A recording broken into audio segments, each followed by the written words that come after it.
Hello, puppies and kittens. Welcome to another episode of Blasphemers Bible.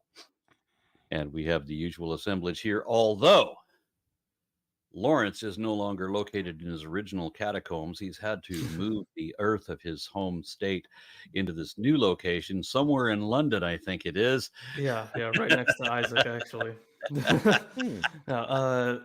So I had to go from the place I was to here now because there was too much radon, entirely too much radon. So in order to slightly minimize the risk of me dying of early onset cancer, I am in here for now until I get that problem resolved. The real Uh, the real problem was that Lawrence got into an argument with the Minotaur, who also shares the labyrinth in which he lives. And so they've decided that they're going to sleep in different rooms tonight. yeah, just for now.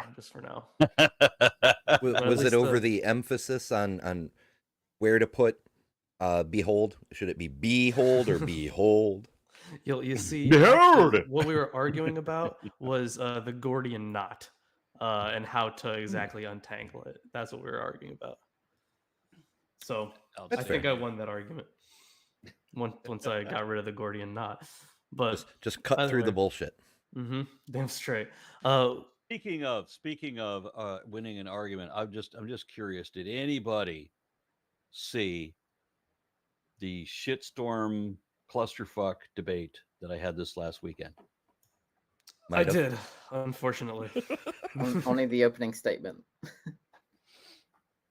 Whose opening statement? You're the one that you posted.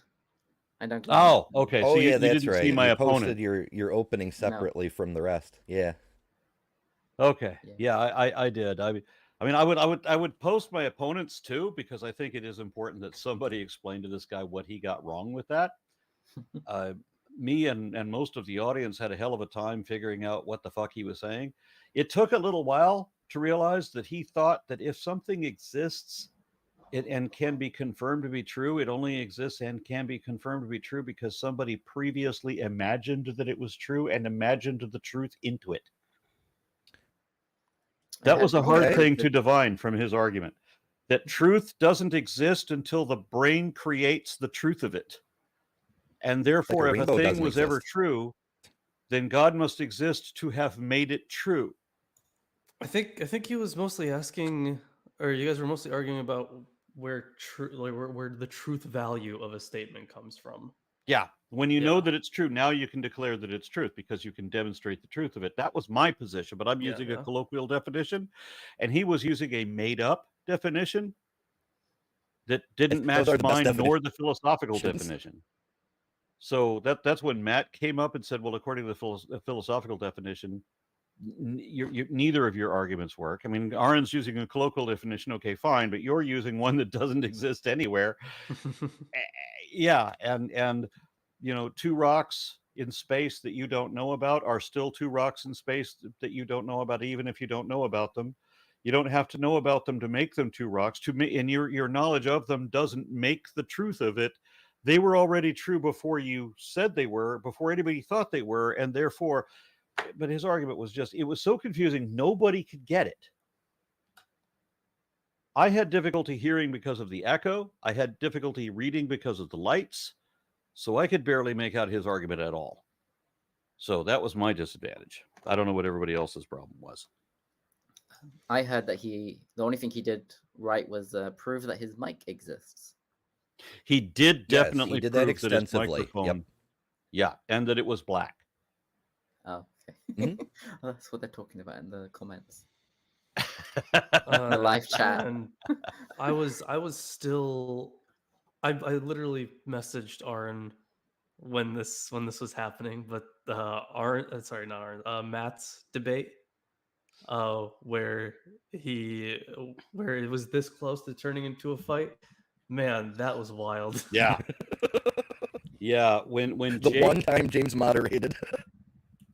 When Jake first accused Matt of being a liar, and Matt was absolutely spot on correct. Jake was full of shit, but accusing Matt of being a liar, because the tactic with both Jake and what the fuck was the other? Daniel Hakikachu or Pikachu, whichever is the preferable name. And I think Or we're don't going with offend Pedo Pokemon Chew that for a way. while. I'm sorry, what? Mm. I was gonna say don't offend Pokemon, but I agree with Isaac. Don't yeah, offend Pokemon. Pikachu is good. So both of them, their tactic was to insult or attempt to insult everybody there, not just their opponent, but everybody. So Jake told the audience as a blanket statement that everybody in the audience, if they didn't understand the evidence that he presented, that was because they were all too stupid. All of them.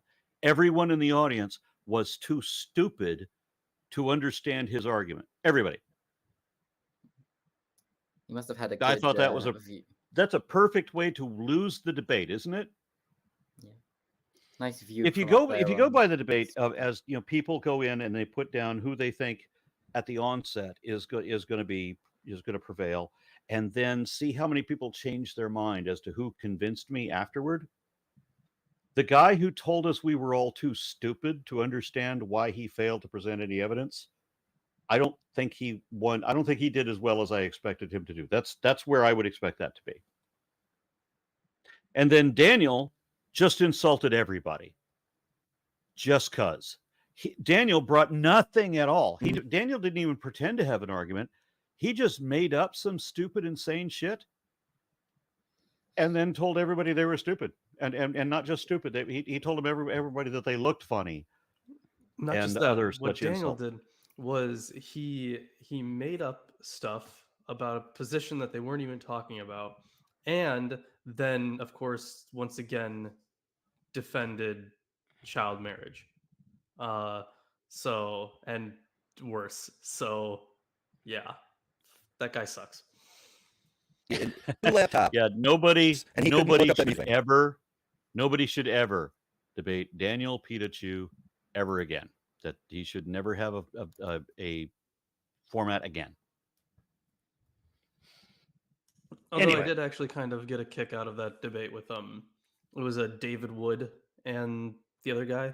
I don't remember that Yeah, guy. I actually David Wood and Kenny Bomer. Yeah, Kenny. Yeah. That's right. Now I'll say this: David Wood is a Christian, and I'm going to be debating David Wood in November, on November 4th.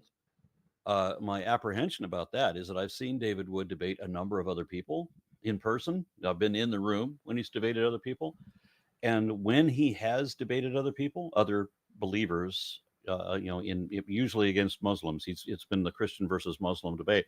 But every time I've seen David Wood give a debate, his arguments have been reasoned and well sourced. He can justify the shit that he's saying, which means that I might actually have a quality opponent in my next debate. Yeah, possibly the first time. Yeah, the argument from Kenny though was so bad. Oh my Wasn't God. it? Such So a let's highlight this for a moment. Did you know that Kenny Bomer was kind of highlighted recently, just before this debate, when a video came out just days before this event, where Kenny Bomer, it turns out, a lot of people don't know the background story. Kenny Bomer got divorced from his wife after she shot at him for abusing her. It turns out that he has an arrest record for being abusive to women. Arrest record. He's been arrested multiple times for abusing women. So then this video comes out where Kenny Bomer is he's at like a donut shop or something like that, and he's being verbally abusive to the women behind the counter. And this man standing next to him challenges him and says, "Man, don't talk to women like that." So Kenny Bomer, who is built like a tree stump, turns and confronts this man and tells him to shut up before he takes his belt off and whips him. Whips him. He used the word whips him. The man he's talking to is black. So Kenny Bomer is now threatening to whip a black man who's trying to stop him from abusing women. If anybody would like to see the video, I'll be happy to share it. How raunchy is that? It just goes to show the super high quality of the people on representing Islam these days. Amber, you're very crackly. So. Yeah, you are. Yeah, your Yeah. microphone Well, is what would you crackling. expect of an Ember? Embers should be crackly. I'm not saying anything. He just That's put true. it. He That's put true. in chat that he had a purplish mic, and I told him that's not your mic, so I don't know what he's talking into, but it's crackling. Oh, this must be. Never mind. Yeah, let's not go there. I'm doing it wrong. The one-eyed monster. That's not your mic, and you're not talking into it. Oopsie. It's upside down. All right, Tomer. Yes. Have you all done? I was waiting. For you to I was waiting here to start your gig. Yeah. So Numbers 12.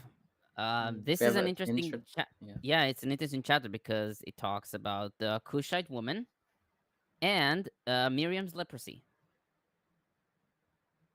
Yeah, and there's some interesting Jewish rabbinical takes on this bit as well, Yeah. trying to there are. explain what the hell is going on. Yes. There are. Who Wait, who wants to Okay. read? No volunteers to read today. I suppose I can read. Yeah, sure. Okay. Yeah, I remember I learned Finish how to do the- that once. Yeah, finish this chapter. It's 16 yeah, it's pretty verses long. short. Yeah. Yeah, it is. All right. And Miriam, what the? It just starts the end Miriam. All right. And Miriam and Aaron with her spoke against Moses concerning the Cushite wife he had taken, for he had taken a Cushite wife.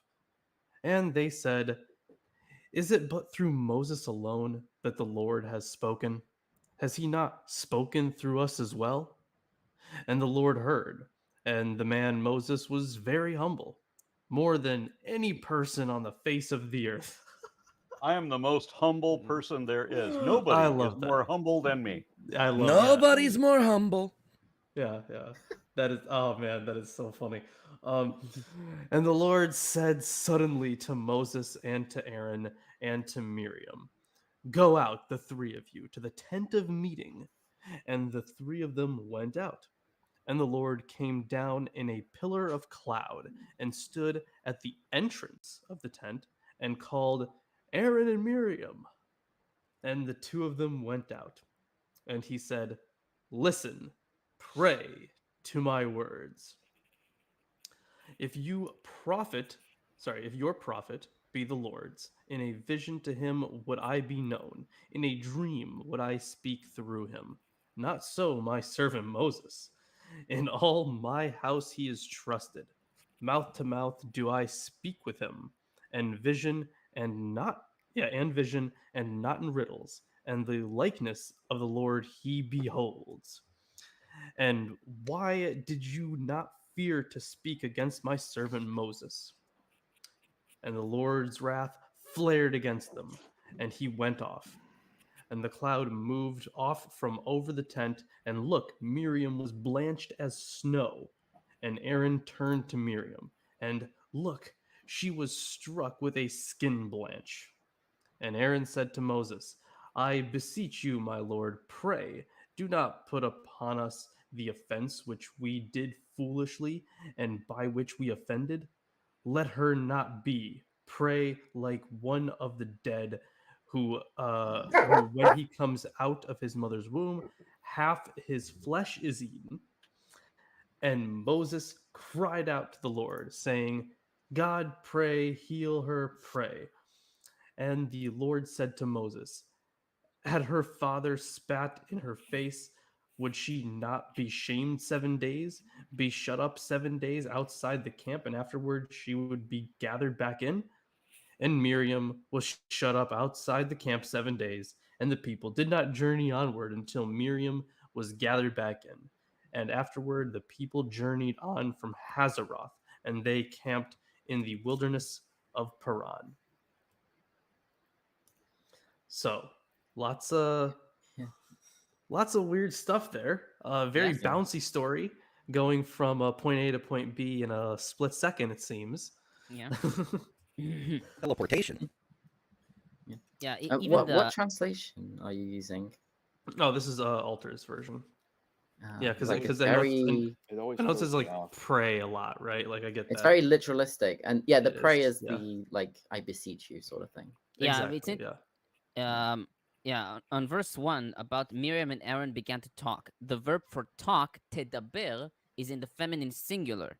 Ashley writes that while some early scholars thought that Aaron's name here is an afterthought, quote unquote, because of this kind of language appears in other biblical texts like Exodus 15:1, Judges 5:1, and Esther 9:29.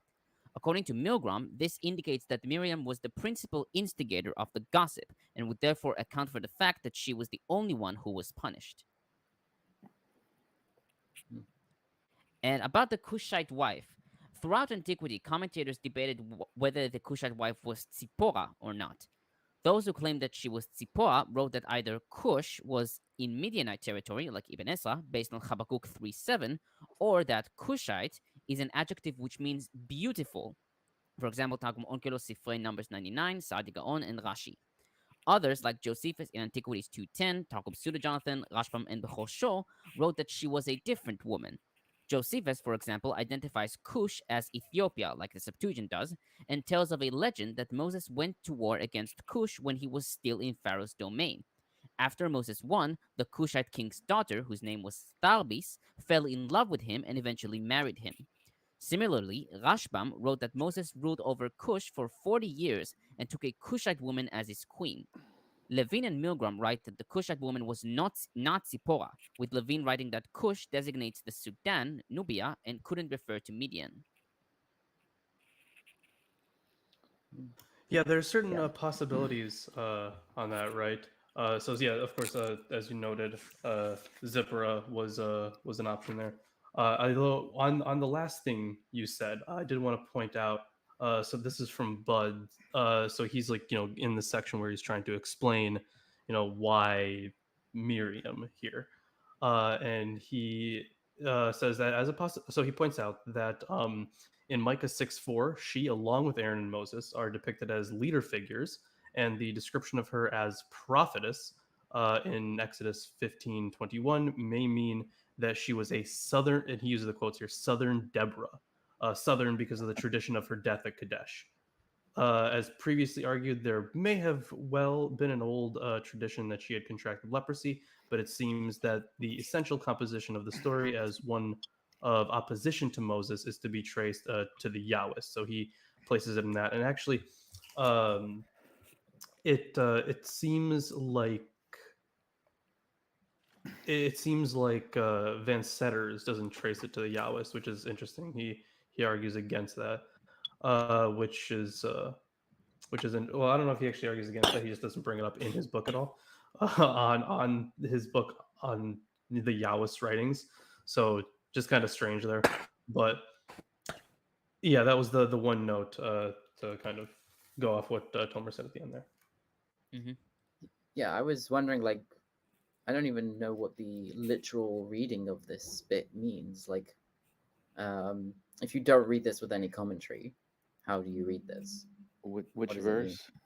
One. Oh, wow, Yeah, we're on one. this paragraph. What's happening?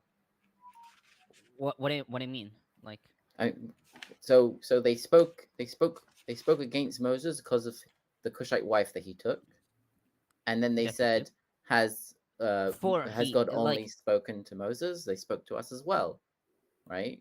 yeah, Saying that's that's interesting because I have a comment on this as well. Yeah, I'm saying there's commentary that explains it, but like, how do people read this? If you just read it literally without any commentary, how let's say if you read a Christian Bible translation.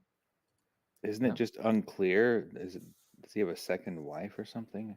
I don't know what's going on either. Okay, but what's the connection between him having taken a Cushite wife and have we not also heard the voice of God? And then God comes down and says, "I speak to you through."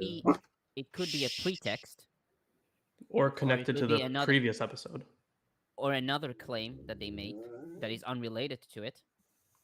Yeah, I mean, I know the Jewish explanation for it is to do with him, because he's a prophet, he's not sleeping with his wife, and so they were saying, "Oh, we sleep with our husband or wife," and we also speak to God. So what makes, why is Moses not sleeping with his wife?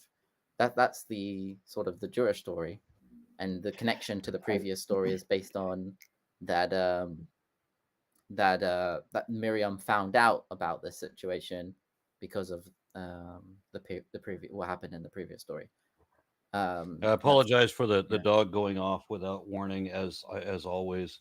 There were some gunshots down the street, which was unexpected because the sun hasn't even gone down yet.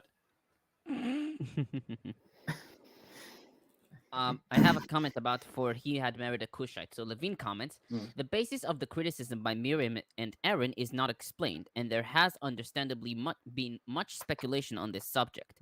The inhabitants of Cush are black, according to Jeremiah 13:23, but race could not have been the point at issue. Perhaps there was objection to the taking of a second wife, which might have been regarded as an affront to Tzipporah.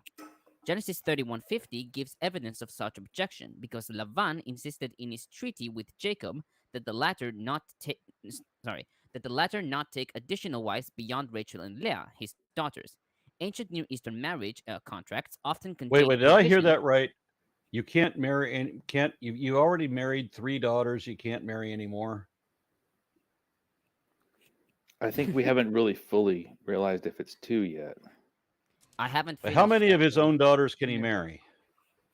No, I think he's trying to. He's explaining that. No, it's Laban. They are the daughters of Laban. It's not Jacob marrying his daughters. Oh, okay. I'm sorry. That I forgot. This wasn't Alabama. No, it wasn't. So ancient. You forgot Leviticus 18.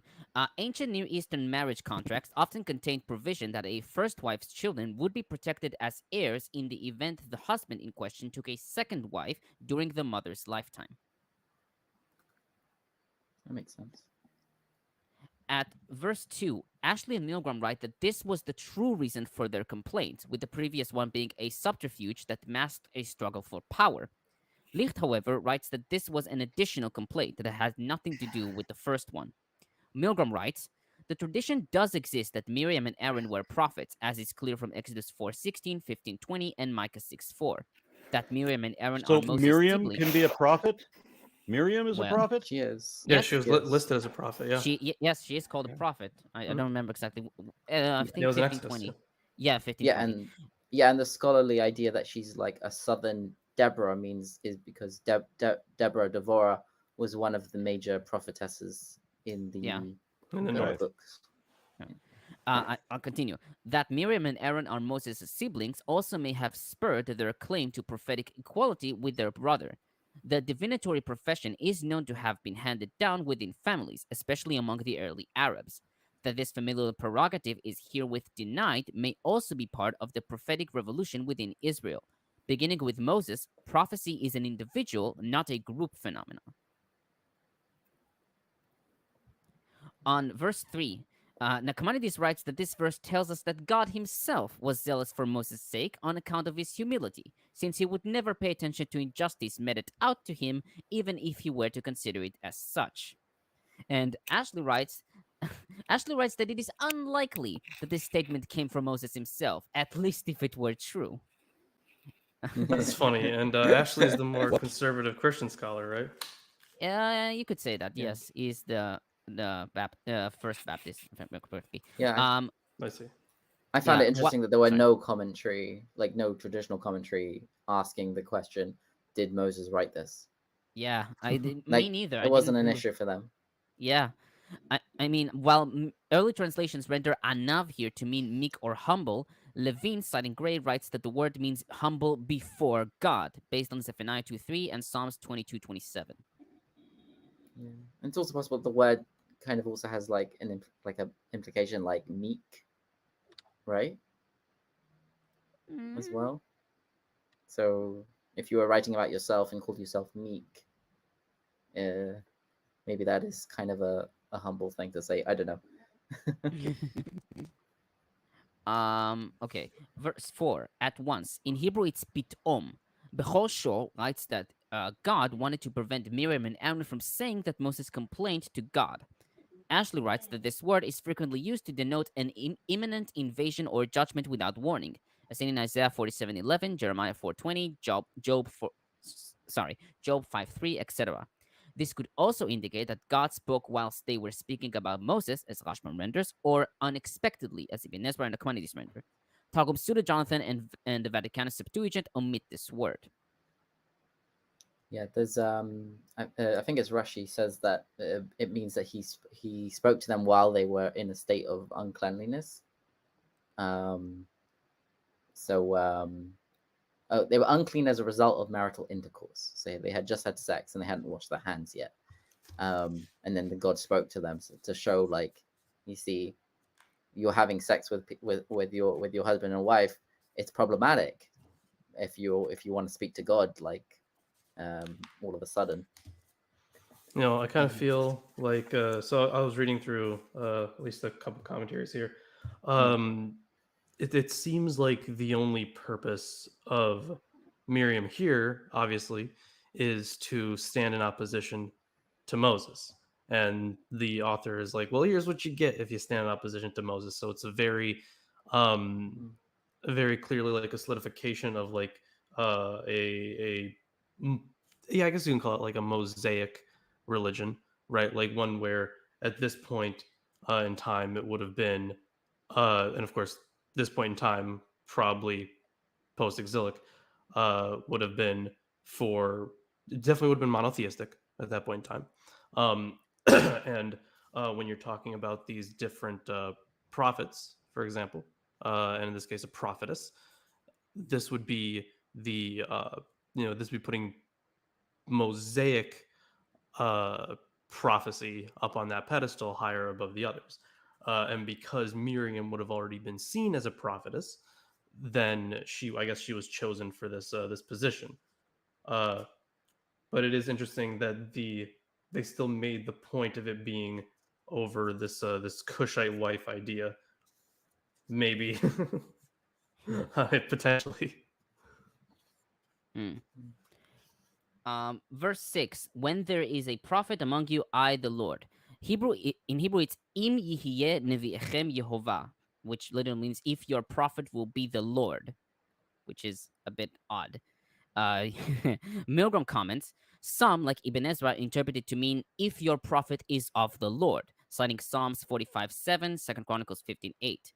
Septuagint reads, if a prophet among you is of the Lord, Nevi Mikem Le, a reading that motivates Gray, among others, to render if there is a prophet among you, Navi Bachem, while transferring the name of the Lord to the beginning of the verse, and the Lord said, compare Peshitta and Lucianic Septuagint. However, it is possible that the Septuagint simply read Mi Yehovah, presuming that the mem accidentally fell out because of the mem that ends the preceding word, i.e. haplography, thereby yielding if your prophet is from the Lord. Targum Onkelos reaches the same conclusion without emendation, regarding Nevi Achem to be equivalent to Navi Lachem, a prophet among you, and begins a new line with the name of the Lord. This is supported by the cantillation. Nevi Achem bears a disjunctive accent. Lutzato understands it similarly, citing Psalms 1157, where Yatehem and Raglehem, literally their hands and their legs, mean they have hands and they have legs. Ehrlich agrees, citing Leviticus 26:42, Song of Songs 115 and 4:1. Friedman offers a new reason for rejecting any emendations. The construction Nevi Achem Yehovah is a broken construct chain, as in Leviticus 26:42 and Habakkuk 3:8, which gives the line this meaning: if either of you, Aaron or Miriam, is or claims to be Yahweh's prophet. Verse 8, face to face. Hebrew Bible reads mouth to mouth, as KJV and JPS render. This expression is similar to face to face, as seen in Exodus 33:11 and Deuteronomy 34:10, and describes either speaking without an intermediary, according to Ibn Ezra, Licht, and Ashley, or speaking while being conscious, as Forno renders. As opposed to speaking while being unconscious? Like As is speaking tradition. to God. Speaking to God in consciousness, I know. Clearly, in Hebrew, it's mar'eh. The word could mean appearance, as BDB Dictionary renders it, visions, as the Targums and Peshitta render, or clearly and plainly, Levine and Milgrom. Chazal in Leviticus Rabbah 1:14 and Talmud Yevamot 49b connected with the word mar'ah, mirror, and explained that Moses saw through a clear mirror, whilst other prophets saw through a murky mirror. Milgrom writes that Moses' vision did not require any interpretation, but the visions of other prophets do.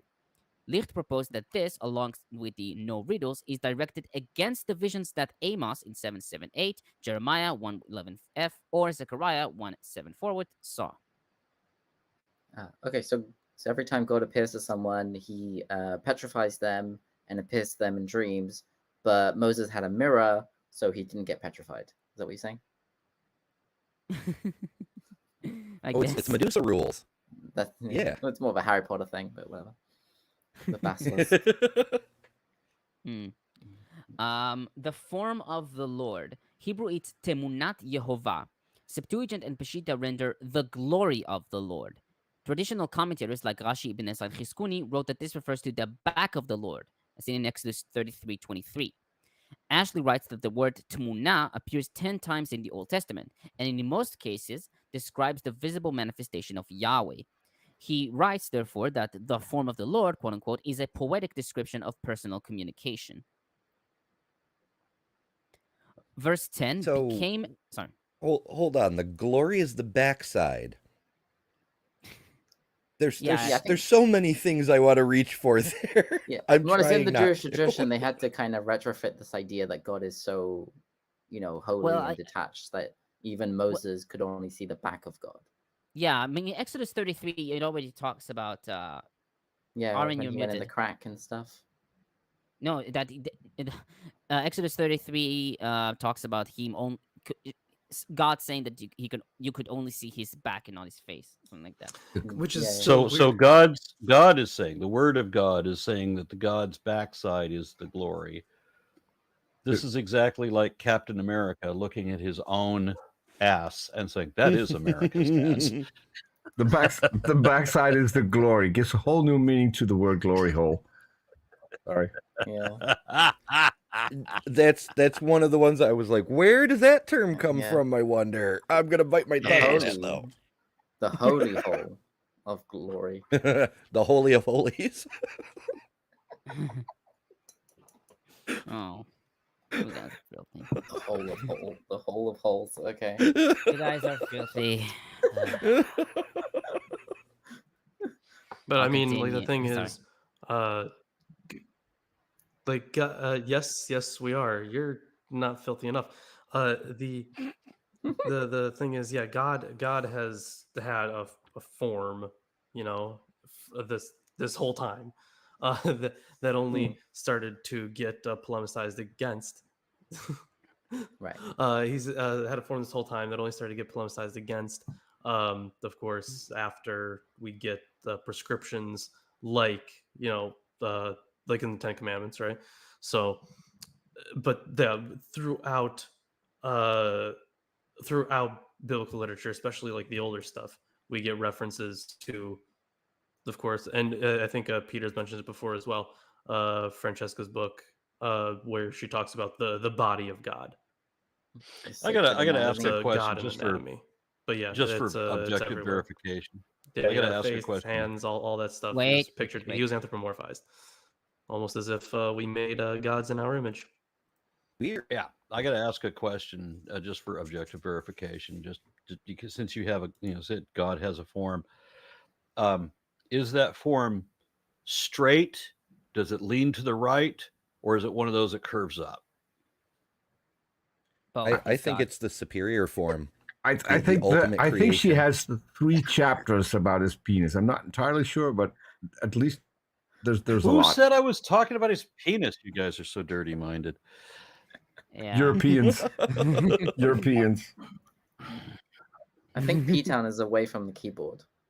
I think according we to scared the P-Town away, and according now to- we've It says- banished Lawrence too. According to it the says on image- his picture. he's not coming back Yeah. for the next 2,000 years. Sorry. Oh, there we go. That's good. Okay. Sorry. My internet went out. I heard I gotta ask a question. Did you guys finish my sentence, or did you guys hear the? No, Aaron asked. He asked like a dirty question about God's thingy. Oh, okay. Yes, we have determined that it's prehensile. Yeah. You're muted again, Oren. Seeing the comments, some comments. Oh, You want to read yeah, them? we haven't read any yet. Yeah. Oh, all right. Trevor Wright says, what is the point of the prophetic revolution if the best explanation they have is because they are unclean? Why would this be relevant point knowing the prophecy failed regardless? What is the point of the prophetic revolution? So, is he trying to say prophetic revelation? Well, it says revolution, Right. but I'm yeah. guessing Or probably is it- meant revelation. All right. So the prophetic revelation, if the best explanation they have because they're unclean. Okay. So I see what you're getting at. I see what you're getting at, right? It does that is one of the reasons, right? They're usually trying to figure out like either what caused the uncleanliness or how to get rid of that uncleanliness, what they have to do next. There could be a lot of stuff included, but the thing is, it could be like, remember all the different types of uncleanliness we went over in like Leviticus, all the different ways to become unclean. There's more than one way to do that, right? There are like certain sacrifices attached or a certain oath or something. So while that may be the reason, right? The point of the prophetic office was I guess to put it in a more modern sense, like explain the past, help for the future. Now, of course, effectively, they probably didn't do either of those, but they believed they did, which is the important part.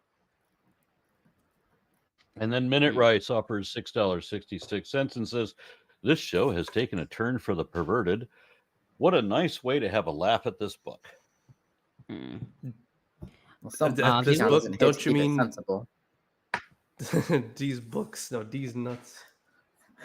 Did you read Matt White's comment? Yeah, I was wondering. I don't think you did. Oh, I didn't read. I did No. not read that one. So Matt White says, if a tree falls in the forest and only a creationist sees it, is he still wrong? Well, I believe that there's a first time for everything. And eventually, if we wait long enough, there will be a first time for a creationist to be right. Well, if I recall, trees and elephants are not the same kind. They're both eukaryotes. I was gonna say Your he was mother right was when a he said the world hamster. is a sphere. Oh, The rightest he's ever been. Okay, I'll continue my commentary. Verse 10 became as white as snow.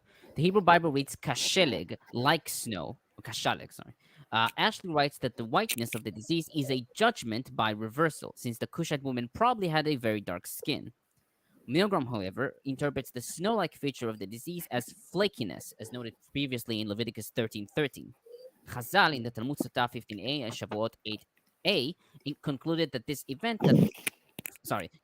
from this event that leprosy was a specific punishment for malicious talk. That is an interesting hypothesis. So it looks like Cross did a comparison of this, and of course, he talks about like, oh, it's supposed to be whiteness because of Cushite blackness, right? But then there is but yeah, it would be a weird punishment for that. So Snaith, however, notes that he says the comparison is not with the whiteness of snow, but with the moistness, and that the reference is therefore to open wounds and ulcers. That is another hypothesis there. But yeah, this is describe snow as moist. Well, I mean, yeah, maybe right. It's like, I mean, it is. I mean, Have you ever felt snow? It is water. No, actually, I haven't felt snow. Wait, I just really? associate it with hotness. So I don't know. well, leprosy What? is associated. Yeah, because Associated with never sin. mind. Because- Sorry to cut you off. Yeah, definitely. No, it's an idiom for sin throughout the Bible. Yeah, but the thing is, Did like, I there's just a hear lot that of correctly? a lot of sins. Did throughout the Tomer- Bible. Did Tomer say that he's never felt snow? No, No, he did say that. No, he's never felt That's snow. There are bizarre. places in Israel where it snows, but it's you either have to go up a mountain or be in Jerusalem, most probably at the right time. Okay. But the sin comment. While yes, it is certainly being used to denote sin here, it is indicative of sin, right? There are plenty of sins in the Bible, and not all of them are punished by leprosy or whatever skin condition this is, right? So it is a more specific type of sin that this probably denotes. Arn, there is Yeah, snow the on the Jewish tradition mountain is where that you it's can see every specifically- kingdom in the whole world. That probably has snow. Oh, I'm sure that one. Yes. I doubt there's any moisture up there. Okay, I'll continue. Sorry. Yeah, I was just gonna say, yeah, the Jewish tradition is that the Tzaraat disease, whatever it is, leprosy or not, is specifically a punishment for evil speech against another person. Yeah, as I said. Yeah, and they get very into it. Yeah. And now on verse 12. According to Chazal in the Sifrei Numbers 105, there is an instance here of tikkun soferim, correction of the scribes, and I've talked about this in Numbers 11. Originally, the verse read, coming from our mother's womb with our flesh half eaten. The purpose of this correction is to preserve Moses' honor. Ibn Ezra, however, rejects the need for a correction, and Kalman McCarthy in the Tikkunei Sofrim, page 127 to 128, writes, the original quote-unquote readings proposed by the various rabbinic traditions are concerned with the implication of the comparison between Miriam and the dead child, whose flesh is a half-eaten on coming from its mother's womb. Is half-eaten on coming from its mother's womb. Midrashic interpretation tended to forget that it was but a comparison with an anonymous child, and with the help of the text from Genesis 37:27, identified the terms of the comparison with Moses' family and consequently with Moses himself. By juggling with the terms of the comparison, this verse came to be interpreted as though its deepest implication were really referring to Moses and his origins. In this way, its euphemistic quote-unquote quality was born. Because the Masoretic text form of Numbers 12:12 does not involve any insuperable obstacles for its comprehension, and since there are no variants in favor of this rabbinic original, quote-unquote, there is no difficulty in concluding that Numbers 12:12 is not a genuine tikkun. Yeah, the previous one also is probably not an original tikkun in Numbers 11 as well. It's interesting where they have the tradition of it, that it is. Yeah. Like, this is the version we have. We don't have an older version, but we think the older version was different, and we think this is wholly unchanged text, but we're going to say that it probably was changed from something that was slightly less honorable to Moses, which is interesting. I don't know where that comes from. Okay. Verse 13. Please God heal her. In Hebrew, it's El na refa na la, which literally means God please heal, please her. Milgrom suggested that this might have been a poetic fragment from a larger epic. Levine suggested correcting El, God here, to Al, which is a negative, and so it reads, do not, I pray, heal her, I pray. Ashley and Levine, however, reject this, since such an emendation could also be read, please do not heal her, and no such variation is found in earlier translations. Right. So they have this this discrepancy over translation, and it feels like the problem may be like the existence of a comma. I mean, it's like when you say the sentence, let's eat, Grandma, or let's eat, Grandma. Yeah, it is kind of separated by the what's called again, the tones, the trop, what's it called? Cantillation marks. So it is like, God please heal, please her. But it's not but it could just be a way of writing it, because the word na doesn't necessarily mean please. It could, sometimes it's translated as pray, I pray you heal her or whatever. So it could also be a grammar syntax kind of thing. Like I've noticed when you're switching from one language to another, word order changes, and sometimes there's exceptions that aren't expressly part of the rules, it may have been something like, please, God, please heal her. Yeah. Yeah. I mean, the first explanation sounds interesting. That it probably is from like it could be from like an older, prayer or something. And it does sound a bit like I think there is a prayer that sounds a lot like that. Also, sorry about that the is said internet on Yom continuing Kippur.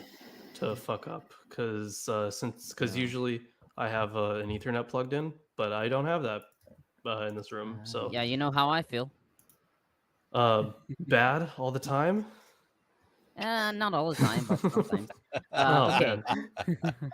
man. Verse 4. Oh, verse because you're not plugged sorry. in. Oh, okay. Verse 14. Her father had spit in her face.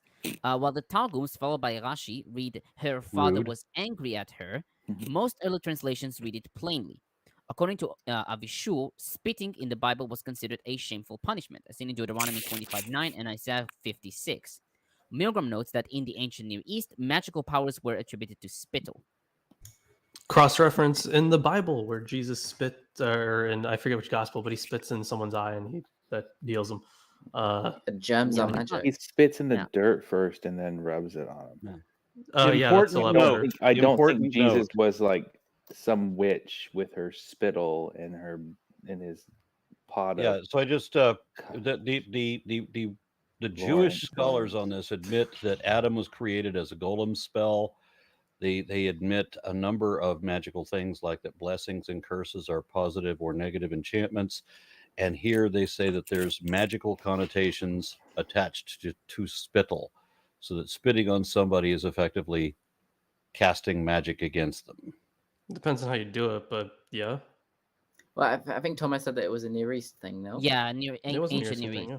Yeah, an Yeah. ancient Near East thing that's. I don't think there's a Jewish tradition that the spittle contains anything. Okay, Well, the thing is, if in it's an the ancient Near Eastern surrounding area tradition- is fine. Yeah, it's the same thing. It's pretty close. Like you can see where they got it. So it's, Yeah. Mhm. Makes sense.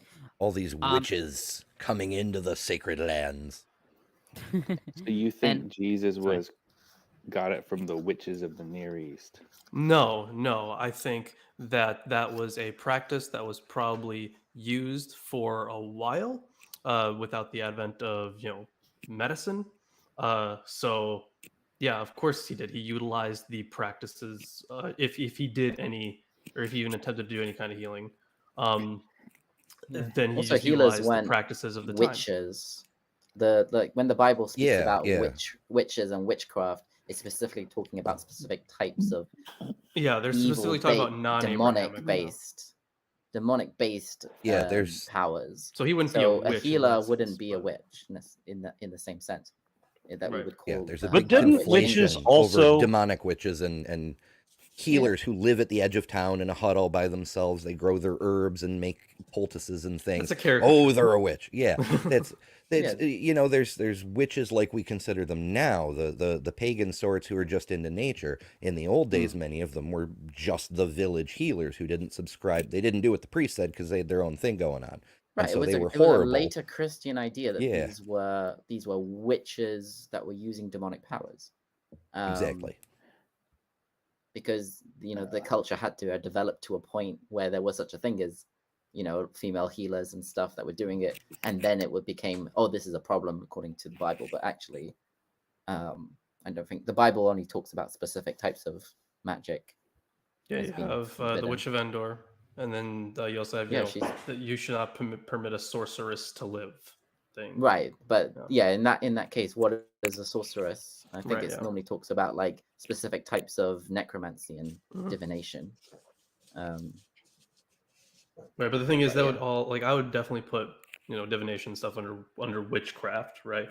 But Yeah. the idea of I was actually thinking about this earlier because I'm currently in a class about witches and witch hunts. One of the ideas that I think is Have very they taught important- you how to Where find do you one go yet? to- Where do you go to school? Well, I mean, I have a few friends that are witches. I was taught that they don't exist anymore. I mean, I was not taught in- the story of how the last witches were killed off. Wow. Well, the that is Bible ridiculous. warns about trusting Real people who witches. think they can who think they can predict the future or speaking to people outside. Oh, of you mean their prophets? realm. Oh yeah, That's but, a little different because that's people who predict the future, right? that the thing is, there's the difference, it's right? more is between it's reflective. You realize that what God said is divine because of how it's prophetic, but after the fact, it's a little different. Does that make So- sense? Also How? remember that Well, it How? starts because God for some reason operates using riddles, except for Oh, special apparently here pleading. it's using except for here apparently with Moses he didn't. That was face to face. See, A lie. I A was lie gone. Did doesn't you guys talk become- about that? He's the A only lie prophet. doesn't become a lie doesn't become not a lie just because what was said happened to be true. If it was said as a lie, the person who said it didn't know it was true at the time. It's still a lie, and it doesn't become not Yes. a lie when you find I'm glad out you could afterwards figure that out. My debate opponent could not figure that out. Yeah, But there's what a if famous you Abraham believe Lincoln it? I don't quote know where along you're those getting lines. a If it lie just- from. You must be If, thinking if, something if the specific. world ended in 2012, it wouldn't mean that the Mayans predicted it. Yeah, coincidences exist. Yeah, there's a famous Abraham Lincoln quote along those lines that I have to paraphrase because I've never been the sort to memorize exact I quotes can and things. tell but you it's from memory. okay. I Go for believe it. it is an established maxim in morals that he who makes an assertion without knowing whether it is true or false is guilty of falsehood, and the accidental truth of the assertion does not justify or excuse him. That's it. That's the one. Yep. I just want to finish my commentary. On verse 16, according to Levine, this verse is a postscript added by P to reconcile the discrepancy between Numbers 10:12, where the Israelites had begun their march northward to the wilderness of Paran, and Numbers 11:35, where they were still in southern Sinai, having arrived at Hatzerot. Hmm. Yeah. And that's it for Yeah, my the, commentary on the encampments can be quite weird. Sometimes they're in a place that they were before, and then they go. And I think there are I'm sure I've read Jewish commentaries that say things like, "Oh, they went back, and then they went again." Yeah. Or it's not in chronological order, and it makes sense. Yeah. Yeah. Okay, Numbers 13. I think maybe I'll read this one because they're Hebrew names. Okay. It's Fair quite a bit. So I guess before we hop into it, Yeah. this what we're getting into is of course the spies story. Yes. So this is a fun one. So it's this chapter and the next chapter. So the thing is, there is a very condensed version of this and other events in Deuteronomy 1 through 3. And for a long time it was thought that obviously Deuteronomy written later, so it was just condensing these events. But there are a good amount of peculiarities in those chapters, and we'll get to them as we read. But now it's seen as the other way around, that this is instead kind of an expansion on the stuff in the early chapters of Deuteronomy. I believe this section is from so it's Deuteronomy 1:19 through 46. Now, the issue with even beginning to describe a model like that is the fact that what you're dealing with is already, that being the account in Deuteronomy, what you're already dealing with is probably a text that isn't a unity itself. So you're already dealing with multiple layers, and it does start, like, even when I was reading through the argument from Van Setters, I was like, you know what, this is starting to sound like a lot of starts to sound very jumbled, right? And so I was initially like, I don't know about this hypothesis. But then when you brought up the point of the alternative and all the things that would be left out and all the other problems, I'm like, you know what? I guess this explanation does make more sense, even though it does seem kind of weird on the face of it. So we're going to talk about it more once we get into Deuteronomy, obviously. But it just should be noted that that is the baseline for the story here. So I think I'll do up to 20, I believe. Okay. The Lord spoke to Moses, saying, Send men to scout the land of Canaan, which I am giving to the Israelite people. Send one man from each of their ancestral tribes, each one a chieftain among them. So Moses, by the Lord's command, sent them out from the wilderness of Paran, all the men being leaders of the Israelites. And these were their names. From the tribe of Reuben, Shammua, son of Zakur. From the tribe of Shimon, Shaphat, son of Chori. From the tribe of Judah, Caleb, son of Yefuneh. From the tribe of Issachar, Yig'al, son of Yosef. From the tribe of Ephraim, Hoshea, son of Nun. From the tribe of Benjamin, Palti, son of Rafu. From the tribe of Zebulun, Gadiel, son of Sodi. From the tribe of Joseph, namely the tribe of Menashe, Gadi, son of Susi. From the tribe of Dan, Amiel, son of Gemali. From the tribe of Asher, Sethur, son of Michael. From the tribe of Naphtali, Nachbi, son of Wufsi. From the tribe of Gad, Geuel, son of Machi. Those were the names of the men whom Moses sent to scout the land. But Moses changed the name of Hoshea, son of Nun, to Yehoshua. When Moses sent them to scout the land of Canaan, he said to them, Go up there into the Negev and on into the hill country, and see what kind of country it is. Are the people who dwell in it strong or weak, few or many? Is the country in which they dwell good or bad? Are the towns they live in open or fortified?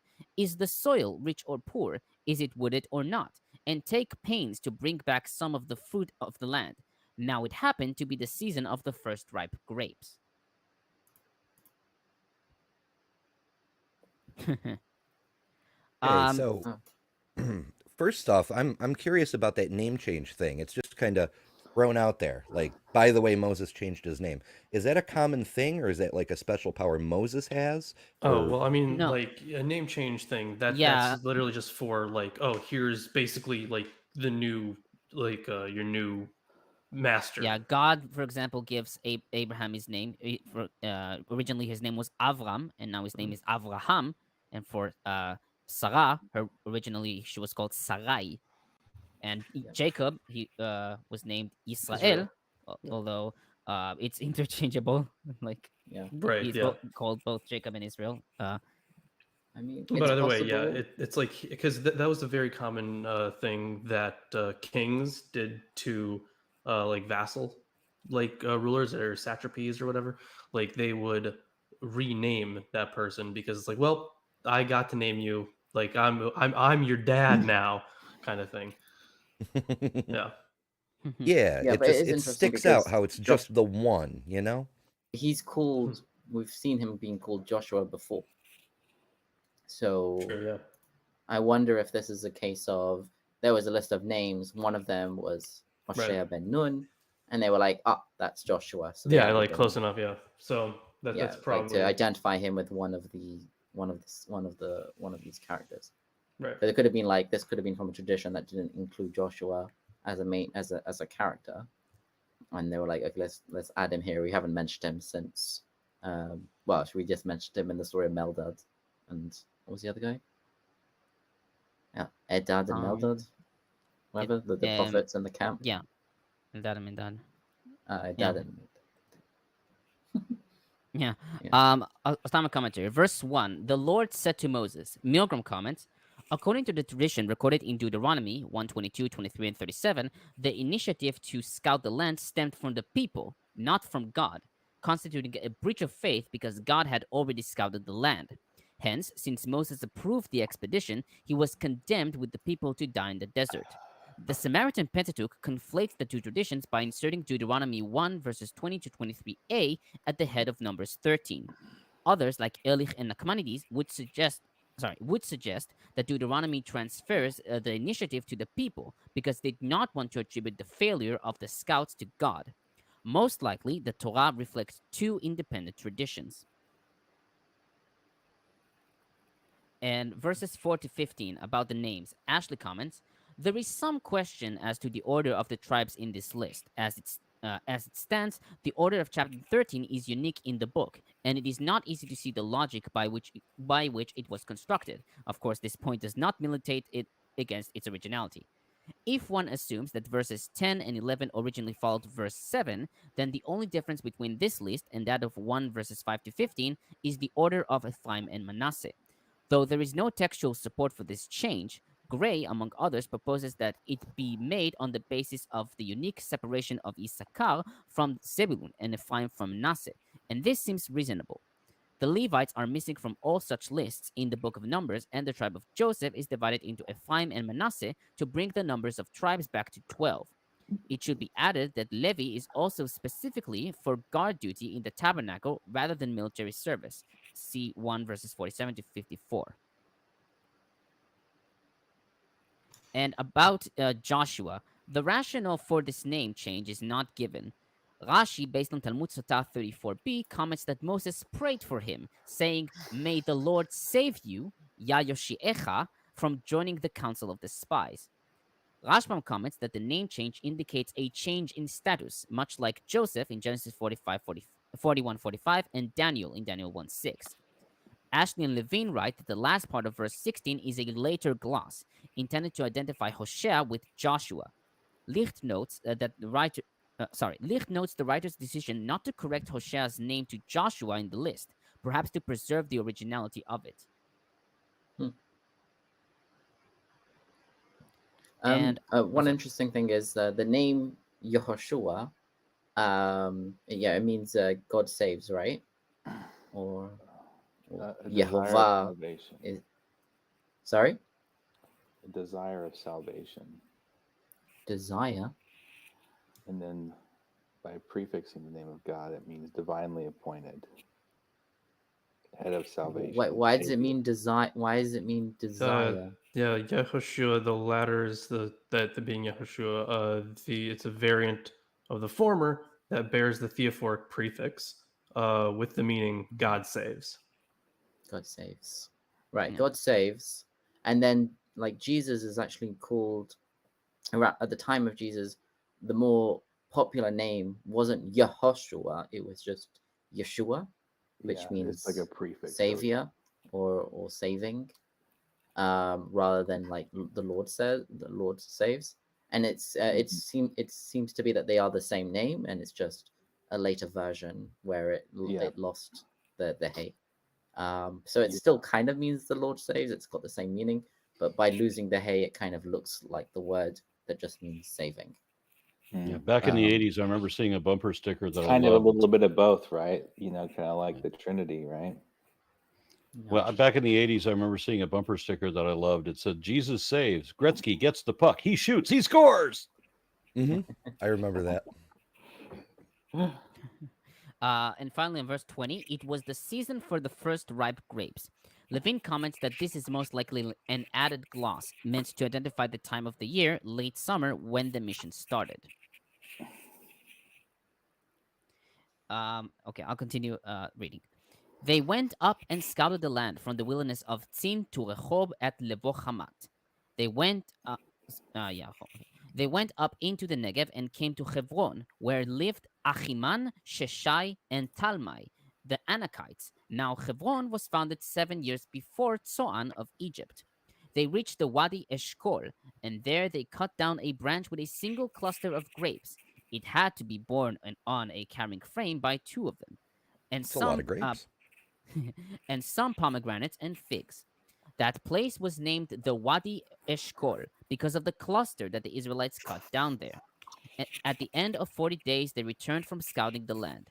They went straight to Moses and Aaron and the whole Israelite community at Kadesh in the wilderness of Paran, and they made the report to them and to the whole community as they showed them the fruit of the land. This is what they told him. We came to the land you sent us to. It does indeed flow with milk and honey, and this is its fruit. However, the people who inhabit the country are powerful, and the cities are fortified and very large. Moreover, we saw the Anakites there. Amalekites dwell in the Negev region. Hittites, Jebusites, and Amorites inhabit the hill country, and Canaanites dwell by the sea and along the Jordan. Caleb hushed the people before Moses and said, "Let us by all means go up, and we shall gain possession of it, for we shall surely overcome it." But the men who had gone up with him said, "We cannot attack that people, for it is stronger than we." Thus they spread calumnies, I think. Thus they spread calumnies among the Israelites about the land they had scouted, saying, "The country that we traversed and scouted is one that devours its settlers. All the people that we saw in it are men of great size. We saw the Nephilim there. The Anakites are part of the Nephilim, and we looked like grasshoppers to ourselves, and so we must have looked to them." Wait a minute. The Amalekites are the giants No, that we hear Anakim. about in No, Genesis, they are. and you're only grasshoppers. Anakim, not No. closer to think Anakin, not Amalek. Yeah, the Anakites. The Anakites, not the Anakites. Amalekites. Yes. The Anakites. Okay. Yeah, So Anak how means tall like- are the Anakites? Giants. Probably pretty big. Yeah, there's translated as here the offspring of the giants. But of course, the term there would be Anak. Yeah, basically it reads Yelidei Ha'anak, which means the children of the Anak, you could say, or the children of the Anak, maybe. Yeah, But so also if they in the last use Because so like if you are understand my father. if you are to understand this as giants, then you would get because what this says that this did it say that they were the children of the Nephilim, sons In of the giants? verse Nephilim there- 33, Yeah, it in verse says 33. the sons of Hanephilim- Anak from the Nephilim. Hanephilim bnei Anak, which means the Yes. Nephilim yeah. sons of Anak. Okay, yeah. So that would be closer in alignment to to first Enoch, where where first came the giants that were the sons of angels and humans. But then after, like, the next generation from the giants was Nephilim. A few cool things about this section. So Kind of. there is so first of all, one of the things I want to note was Kadesh Barnea, right? So it says that that's where they were encamping, right? Yes. I also So- have comment on this. Yeah. So I pulled up. So this is from Archaeology of the Land of the Bible. This is volume 1. So it's 10,000 BCE to 586 BCE by Mazar. So that's volume 1. And he notes something very interesting about this. So let's see. Included in the narrative of the wanderings of the Israelites in the book of Numbers is so you list a few things, right? The Canaanite battle against the Canaanite king of Arad who lived in the Negev. Concerning the Israelite victory, the text continues. They completely destroyed them and their towns, so the place was named Hormah. Of course, we're not there yet, but just bear with me. According to this tradition, the Israelites journeyed to the region of Arad from Kadesh Barnea via Hor Hahar. A thorough archaeological research at the oasis of Kadesh Barnea did not reveal even one sherd from the late Bronze Age or Iron Age 1. The place was only populated during the 3rd millennium BCE, and in the time of he notes here at the time of the Israelite monarchy, but of course that just would have been after the year 1000 BCE. So in that in between period, there were just not people living there. There's no evidence of people living there. Oh my gosh, Lawrence, you need to drop out of whatever school you're going to. Go get like a tech And go read his propaganda. and Do you like, have do you have archaeology that shows that this I- place in the middle of the desert was populated at the time when the Exodus happened? No, but I'm not just gonna go to a book. The and best minister in his trailer park says otherwise. But the people who wrote this were just archaeologists. go get a tech degree, Lawrence. I'm telling you, like A tech degree. Tech. go Go get get a What? tech degree. That's right. Go I'll learn get about you a electrical job. wiring, and then you'll have as much Because authority this. as the minister in his trailer park that contradicts all This- the archaeologists hold everywhere. on, Aaron. I want to hear atheist the. blindfolds / I'm wannabe curious, P-Town. anti-apologetics. Did you just I say wanna that hear- people do anything shouldn't for you. use a book to find truth? Like, this is from archaeologists, just so boy. you know. Like, these people have actively worked in the field. in these areas. And if you were to become an agree. archaeologist yourself, if you had to take some of the classes that I would have taken or that I have taken to get my anthropology degree, for example, if you had studied archaeology at all, you could not be a young earth creationist anymore, because you would not believe Aaron, you have all to have the an evidence open against you. mind. You have to have an What? open mind, Aaron. It's not just one What does an side open versus mind the mean? other. So It's when your so I brain's have flat. the open mind. I have the open mind. I am not the faith one whose mind is closed shut like a steel trap. I'm sorry, rusted it is. closed. You're the one with the closed. Yours the one whose the mind is closed. I'm the one who is open to change my mind. The hand has past tense changed my mind a number of times when the experts have shown me the data that proves that I'm correct about this or that or the other thing. The You experts you constantly find out that you're wrong about everything and just say, no, I'm right because I said so. No, Not a stop single talking, go thing do in the- tech. There's not a single thing in the Bible that's true at all. Zero. There's no science in it. Just to be Why? clear, You're I the corrected- one. Just You're to be the clear, one who has P-Town. nothing. P-Town, just to be clear, when he says that there is nothing true in the Bible, I correct him because there are things wait. that are true in the Bible. Yeah, Well, there's you know, there's a country called Ethiopia, and there's a river called Euphrates. So there's Well, I'm Ooh, not saying there's Egypt nothing exists true. too. Yeah, Egypt exists. No. No, I like think wars we all happen agree that were about these described things. in the Bible, like Right, yeah. the Tiglath-Pileser, Exactly. Okay, yes, when you get to the exile. Bronze Age, once you get to the Bronze Age, then things become historical and we have archaeological evidence. Anything after the Bronze Age, anything before anything during the Bronze Age, we have nothing, absolutely nothing. Yeah. Right, so More or less anything before like Solomon. I listened we to have both of nothing Josh. at all. What is it? I had a discussion with Josh Bowen. Mm. I listened. I read both of his books. There's some good arguments there. Okay, and there's not on your side. Yes, I'm there's still- some good arguments. I'm still I so mean, curious. And okay, so when Pig-headed stoicism is not a good argument. Okay, hold on. it's So- skepticism. I'm gonna have to So think, I'm still curious. Like, I mean, I'm sure the tech thing you could have just replaced that with whatever and it wouldn't have mattered. But so I bring up like a citation, right? I cite my source, that being archaeologists who have worked in the area or in a plethora of areas, and then have published their findings and then written a book about this, and then these are people who actively work in the field. So when I cite them, or at least when I cited that portion, by the way, there's plenty of stuff in here that aligns with some biblical dates. We're going to get to it later. The Salome inscription, for example. So like there is some stuff that does align with biblical dates and places and stuff like that. and my what I said had nothing to do with that, Lawrence. Honestly, it was just a genuine thing where I was saying, just go get a tech degree.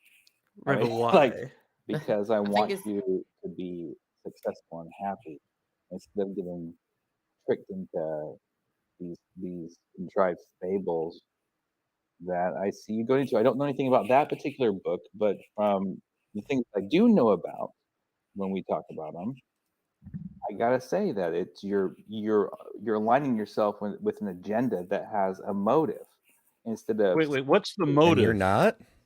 What's the? do You're you the think one the that motive has is? the agenda. What's the You're the motive, one Lawrence? that has the Oh, motive, the and you're the one person who's creation. running the Hold on. Blasphemers Lawrence, Bible no, study. wait.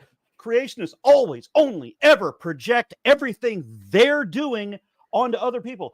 They're the only ones doing it, but they pretend that it's everybody else doing it and not them. Sorry. I have a P-Town, motive. you're the only one with an agenda. You're the only one who's trying to do the thing you're accusing Aaron, everybody else of doing. You've compiled the Blasphemers Bible study, and you're going to claim that you have no motive. Just to be clear, Right. I do have a motive, but my motive is to study the ancient world. And my motive is to And my understand my the motive, Bible. the Right, yeah. reason that I gather experts who know more than I do is so that they can teach me and so that I can learn. so that I The can thing is find that- out where I was wrong before and correct my errors and get better. But you Same. want to I've learned a appeal tremendous to the amount from expert participating in this show. Constantly, you want to say, "Oh, well, I will change my mind when the experts tell me to." But you assign who's going to be those experts, and the same thing goes with Lawrence. How would you assign who the experts? I'm not the one point assigning. is The people with the degrees are you guys the can think experts. for yourselves. You don't need the experts. Oh! It's We should just helpful. make up our own. It's helpful. We What should I'm just saying is- we should just ignore all the scholarship and No, pretend that's not what whatever I'm we saying. want to make believe. Is that what you're What telling I'm me? saying is you learn from everyone, and then you Learn from everyone. Learn from everyone, including Joe Bob, your minister, who's also an electrician at the trailer park. Who you take his word over that of all the archaeologists who speak Assyrian? So I think the issue is like so P-Town, if I'm getting this correctly, you would like us to consider more sides than just the pure published academia, right? Is that what you're trying to get at? Sure, yeah, possibly. Okay. I think that the way that I approach anything is I typically it's binary, but it Yeah, nothing is ever binary. That's one Binary- of the creationist problems. It's I'm not talking binary. about my approach to understanding things. I understand Okay. because you're a creationist, so what I'm everything's saying got is to be black or there's white, good or limitations to evil, being right or binary. wrong, But here's an example. and it's never that way. Here's an example. We have a binary voting system in this country. Okay, No, we don't. pretty. I feel much. like we're diverging Republican or from this Democrat. subject. The point A lot. is Except that it's not. The point is there's also no better system out there. But Yes, you there have is. opposing. Oh gosh. Can you make a sentence We're- without it being wrong? Can you say a thing? I would Can you I would- say a thing zero, I without know without nothing. embedding an error in it that makes the whole sentence wrong? listen. Say a If you sentence want to listen that to isn't both wrong. I sides, challenge you. Aaron, instead of just sticking your fingers in the air and just claiming that You're the not one biased. doing that.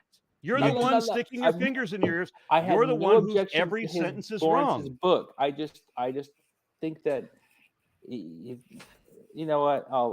I genuinely think this that you book, should do something your else, Lawrence. this book, Christians would quote this book and say, "See, Kadesh Barnea is a real place, and here is archaeology to show that it's a real place." They'll quote it and say, "Archaeologists prove that Kadesh Barnea, mentioned in the Bible, is a real place," and they'll ignore the bit where the same archaeologists say, "Yeah, and it wasn't populated until possibly 1000 BC."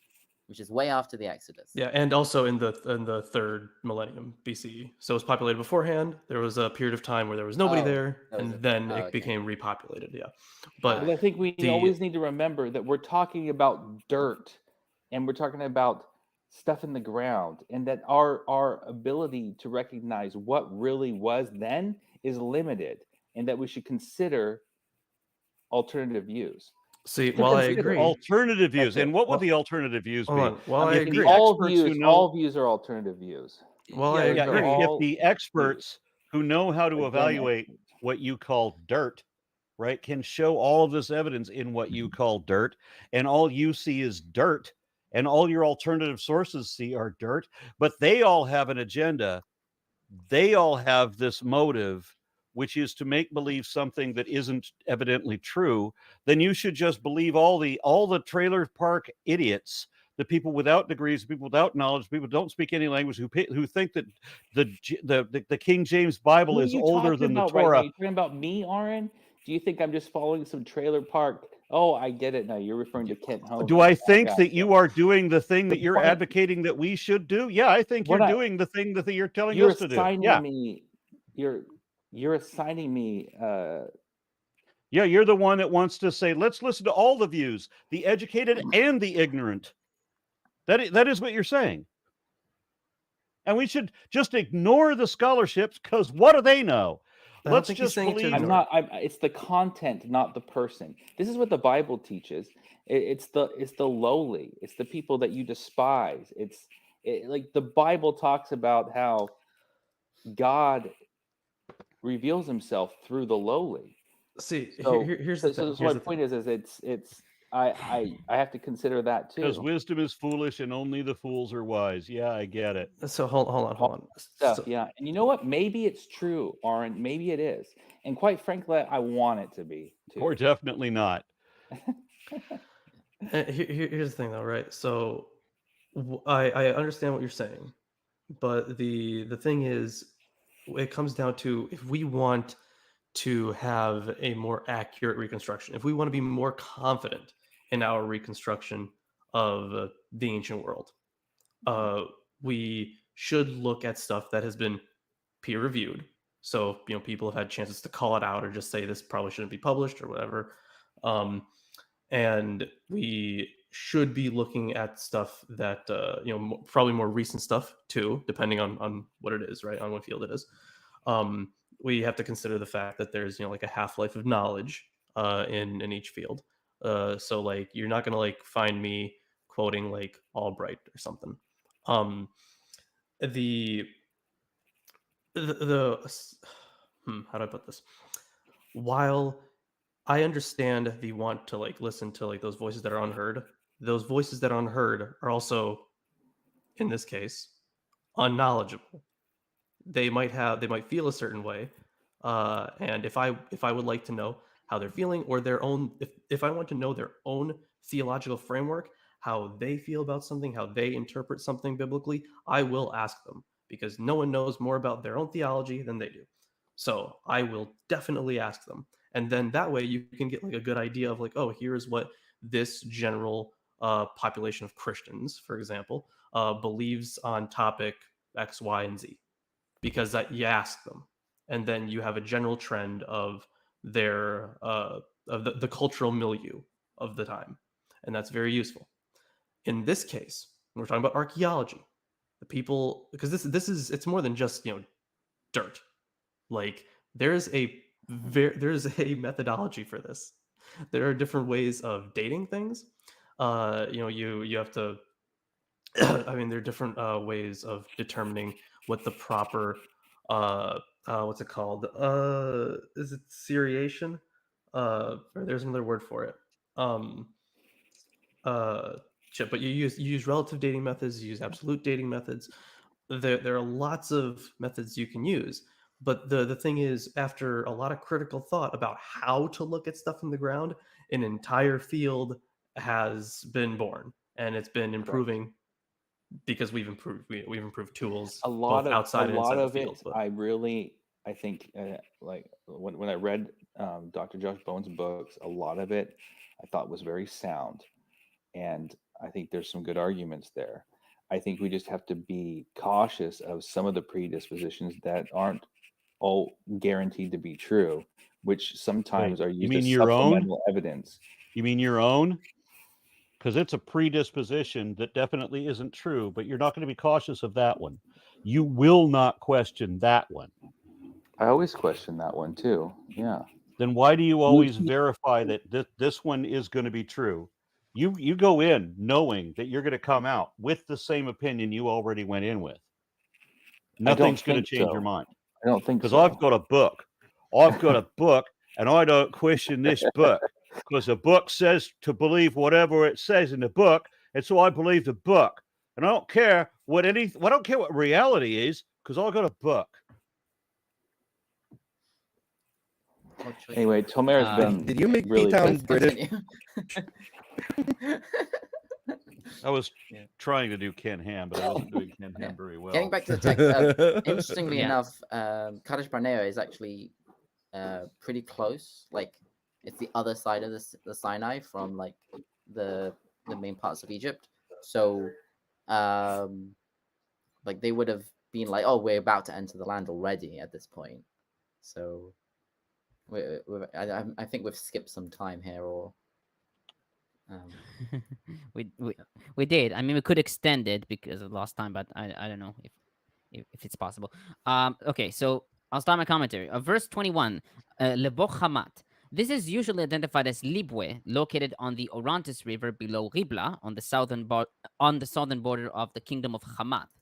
According to Numbers 34:8, Leboch Hamat was part of the northern border of Canaan.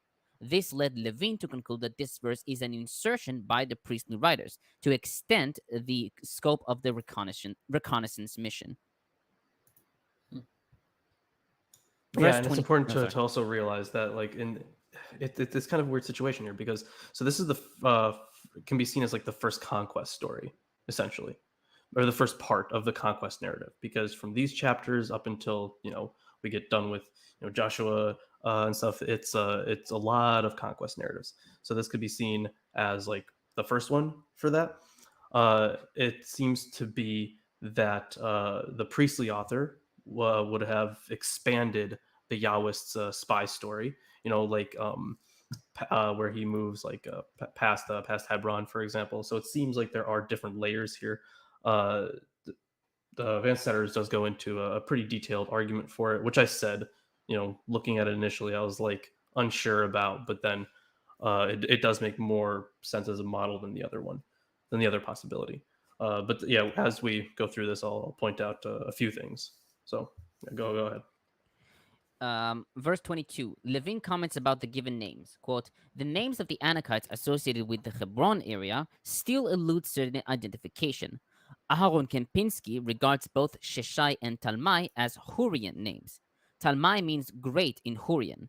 This name is attested at Bogaskoi and Ugarit in various theophoric combinations. The name Sheshai was that of one of the rulers of the Hyksos dynasty in Egypt, which also ruled over southern Canaan. Furthermore, a certain Talmai son of Amihud is named as a king of Geshur in the time of David, and he was the grandfather of Absalom, seen in 2 Samuel 33 and 13:37. There's no connection to Talmai. No, I actually I thought the name. Yeah, I thought about this because Talmai in Hebrew is like Ptolemy, but no. Ptolemy, yeah. But no, there's no connection as far as I've seen. Yeah. I'm sorry. I'm having a little bit of trouble finding the relevance. I mean, in the previous chapter we had Caleb son of Jephunneh and Hosea son of Nun and Balaam son of Fundin, but I forget how that was necessary for like the timeless message of all mankind, and then how we get to where we are now in this chapter. Well, we're trying to see if there's a connection to is there a legend of 3 giants with similar names from near East cultures, maybe, like, and which one of them might be the Lord of Moria? Well, they're giants, not dwarfs. Oh, okay. About the which one harvests the green beans? Yeah, and if one name is Talmai, and that would be like, oh, that's a Greek name that appears in this bit of the Bible. That doesn't make any sense. Yeah, so I think Thomas was just saying that there's no connections, just similar spelling. Yeah, at least as I could tell. I mean, maybe I should have researched it more, but I didn't find any connection as far as I could tell. That's fine. About the descendants of Anak. In Hebrew, it's, as I said, Yelidei Ha-Anak. And Ashley comments, the Anakim are noted for their height in verse 28, and verse 33 relates them to the Nephilim, the offspring of the union between the sons of God, quote unquote, and the daughters of humans in Genesis 6:4.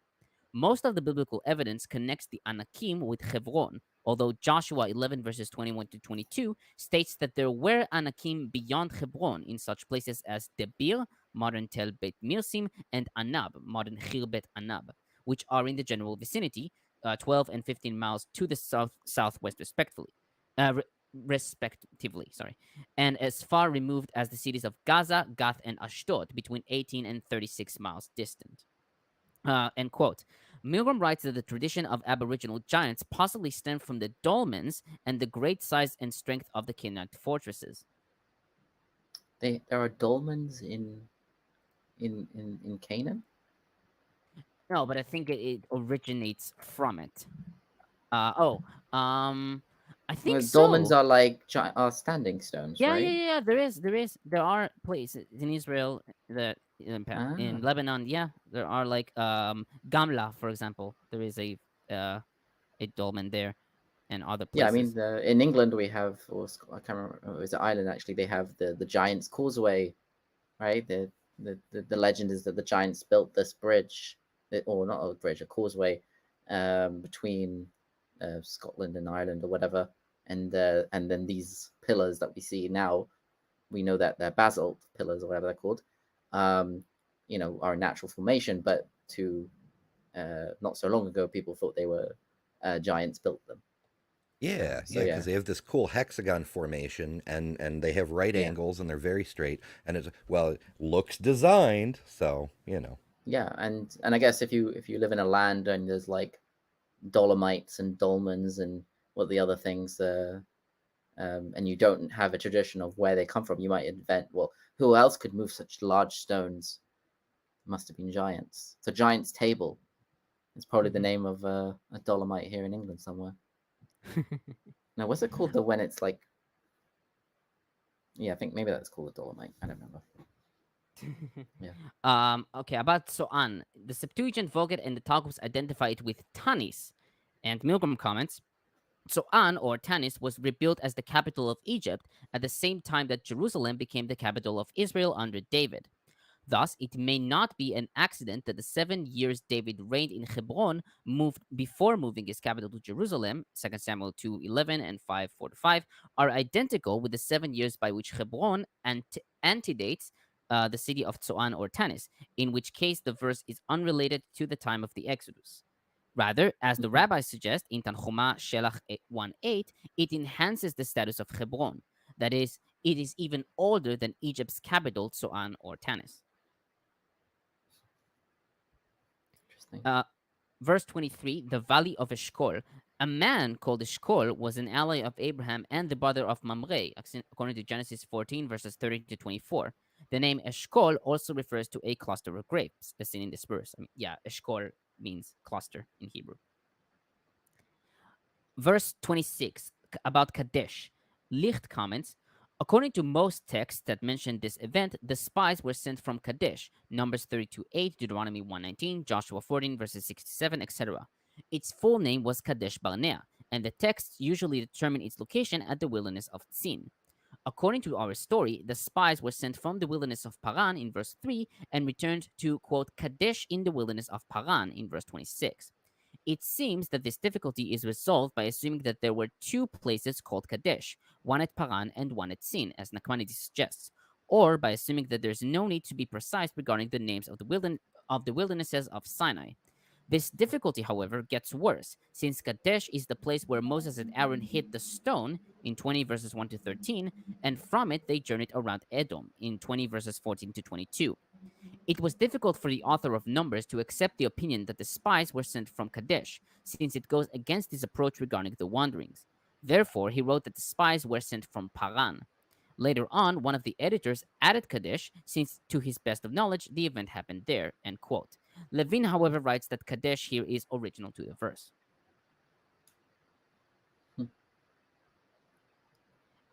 Verse 30.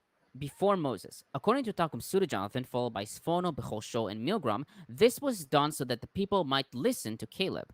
Milgrom further writes, some commentators feel that the verse is out of place since the people do not record their opposition until 14 verses 1-3. However, the negative report of verses 28-29 probably set off an audible murmuring, which Caleb and presumably Moses tried to quell. Moreover, the very structure of this story requires an opposing argument at this point. Yeah, interestingly, Van Setters uses this as part of his argument that that there's been a repurposing of the story beforehand, right? So you consider how things went down in Deuteronomy chapter 1, right? So at this point, Jay, that being the Yahwist, introduces Caleb, quote, out of the blue, and states, but Caleb hushed the people for Moses. One problem with this statement is that it comes too soon before the people have reacted to the report and begun to grumble. But in Deuteronomy 1:29, it is precisely at this point that Moses speaks to calm the people.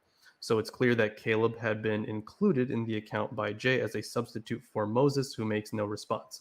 The text specifically says that Moses spoke that he spoke on behalf of Moses. But in putting both parts of the report together, it has located Caleb's remarks too soon. Moses' response to the people in Deuteronomy is to encourage them to holy war, just as he did at the outset. This is the message of Caleb too, who states clearly for the first time the theme of the conquest. Coffee Mom offers $4.99 and says, favorite bumper sticker I ever had. Braise the Lord at 400 degrees and veggies seasoned to taste. I was less concerned about road rage and guns back then. About verse 32, the land we explored devours those living in it. And Milgrom comments, Israel hesitated up to this point. This statement is what tipped the scales to the negative side, according to Abravanel. The metaphor is usually explained as a reference to the land's infertility. If so, the scouts would have been guilty of self-contradiction since they unequivocally affirmed the land's fertility and abundant population in verses 27-28. Moreover, the people's only complaint is that they will die by the sword, but they say nothing about the natural condition of the land, according to 14:3.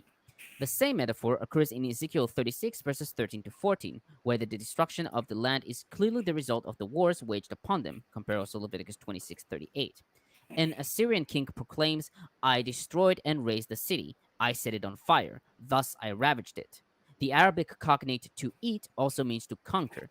An Islamic tradition states, I was given orders concerning a town which eats other towns, i.e., its inhabitants conquer all other towns and take spoil. Thus, this idiom can only mean that the nature of the land is such that it will perpetually keep its inhabitants at war, perhaps a reflection of the geopolitical position of Canaan as a land bridge, whose city-states were either fighting each other or stemming invasion from Asia or Africa. And Targum student Jonathan reads, a land that kills its inhabitants with diseases. Chazal in the Talmud Sotah 35a and Numbers Rabbah 16:13 wrote that the inhabitants were so busy with burying their dead that they did not notice the scouts. Thus, instead of acknowledging God's salvation, they reported that the land devours its settlers. I also do want to point out the connection between this and Ezekiel 20. So earlier on in the verse, we have, in the passage, in verse 27. So we have the land being explored here, and then milk and honey being discussed in verse 27. So that same combination of things exists in Ezekiel 20, for example. So there might be a borrowing of the language there. Not entirely sure. But either way, like the genealogy stuff that we discussed before, there are a lot of hints between that and I think Joshua 15. There are hints of depending upon the Deuteronomistic history tradition for this chapter here, and once again, Ben Setters makes a pretty detailed argument for that. It's pretty long, so I'm not going to go into the whole thing. But either way, we'll finish this section, and then I have one last note. So Rachel Light puts in a comment and says, I would love to see their take with Dennis Rodman. Must not have been common for people to be that tall back then, or was it? Well, what we get from the people in that P-Town wants us to be open-minded to is that they were races of people that were 11-5 feet tall. What is 11-5? I don't know. What the fuck does anything else you talking about right now, Aaron? That's what I say to you all the time. Yeah. Thomas, did you do the last verse? No, I'm still Do you want to do the last verse? Because I've and then Trevor Wright says, Jake, comment. the person R.N. Rod debated provided zero evidence for God and clearly doesn't know what evidence is because he didn't say anything or just remain quiet. What he did was he did exactly the same thing he did with his necessary being claim. It's just that he changed the word being to truth, a necessary truth claim. And then he created a bunch of premises wherein he embedded that a truth A thing that is true cannot be a truth unless a mind declared that it was truth beforehand. And it's like the second to last premise, or it's either the last premise or the second to last premise, that a thing can't be true unless it was thought to be true, and the thought of it became the truth of it, so that a thing can't be true unless it was thought into being. Now, because of all the echo, it was hard to hear that, and because of the lighting, it was hard to see that on the screen. So I had to have him explain it to me, and he refused to define the way that he was using his terms. Instead, he would just yell at me to say, "You don't know what the word necessary means?" Yes, I know what the colloquial definition of the word necessary means, but I don't understand what do you mean by that? Because I'll give you the definition of what I mean. I always do, but he wouldn't. All he would do is yell at me like I'm stupid, and then he yelled at the audience, telling them they were stupid too. Whereas I think, and I may be going out on a limb here, it might be that the stupid one was the one person in the room that couldn't make everybody understand what he said. But his microphone is definitely black. Be understood. You're speaking like a completely different language to me too. I couldn't imagine debating all that philosophical nonsense jargon, like coincidentally. And I want to bring up the mathematics thing too, because somebody when I said that 2 + 2 = 4, right, and it's just like that standard, and then two different people claiming to be mathematicians tell me, well, actually 2 + 2 in higher mathematics, 2 + 2 can equal 5 given certain higher values of 2. You would believe them because you trust the experts. No, I don't believe them. Oh no, I have a completely different position than what Jake does. I have a completely different position than what Jake does. One, I don't believe people just because they're experts. I also don't challenge people for their expertise when I don't know fuck all about what I'm talking about. But what I have figured out is when they're talking about in higher mathematics, well, they're probably not talking about real world mathematics. And Tomer verified that if there is a condition wherein 2 + 2 = 5, it wouldn't be a real world application. I already figured that out. Just like the argument of 2 + 2 = God, which is literally Jake's argument, that also is not a real world application. Are we done? Yeah. Okay. Verse 33. I do wish P-Town could figure out fucking something. I really do. It would be so nice if I could explain something to P-Town and say, "Oh yeah, you're right. That makes sense." We would make such progress. You have to write a book and say it was written by Josh Bowen. Well, there's some good arguments I ignored there. I ignored plenty of good arguments in that one. Go on, Tom. I don't think I quite said it like that. I think it was. Well, that's not what you meant to say, but that's what you strongly implied. Okay. Rachel Light said, sorry, I was talking about the people who lived back then. Should have worded it better. No worries, Rachel Light. Okay, verse 33. About the Nephilim. These people are mentioned in Genesis 6:4 as being the products of marriages between divine beings and the daughters of men, quote unquote. Levine writes that the author or glossator of Numbers 33 creates a mythic affliction between the Anakites and the Nephilim. The Septuagint reads giants, because of course, and the Vulgate reads monsters. Love it. Affliction? Yeah. Affiliation, sorry. I misread it. Okay. Not affliction, affiliation. Yeah. Oh, nice. What Okay, if they were normal sized and the Israelites were actually really, really small? Like they actually were like grasshoppers. Yeah. They weren't small like grasshoppers. They actually were grasshoppers. Like this whole thing was Bug's life. Considering how many of them were named things like Balin, son of Fundin, I would bet that they were about 3 feet high. And the amount of them, they must have laid eggs. Yeah, 6 at a time. That would explain other things like Gulliver's Travels with the Lilliputians. That was the lost tribe of Israel. Yeah. The descendants of Anak here. Ashley comments, this note makes explicit the connection between the current statement and Genesis 6:4. Whether it is taken as a later gloss, it is missing from the Septuagint, or as the interpretation that the final author or editor intended to be read as offered by the 10 leaders, which is more likely. And finally, later gloss would also kind of make sense, right? Because The fact is, it does, in a sense, does it contradict? I think it does contradict, the Genesis one, because if we take it in context with, because I talked about like either being 2 generations removed or 1 generation removed from the angels, right? So, I